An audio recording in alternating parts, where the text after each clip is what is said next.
Alam niyo ba na may breath freshener dito sa Japan na nilulunok? Ang brand na to ay ang Breath Care or Breath Care. May iba't ibang flavors at scents ito. May mint, lemon, peach, at rose. Personally, favorite ko ang rose.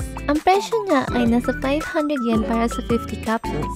Para sa akin ay medyo may kamahalan pero okay na din kasi hindi naman siya pang daily use. Ginagamit ko lang siya kapag kailangan, lalo na kung kumain ako ng pagkain na may matapang na amoy like garlic. Perfect to kapag may ka-meeting ka o kausap after. Ang tip ko lang ay bumili na lang ng refill para makatipid.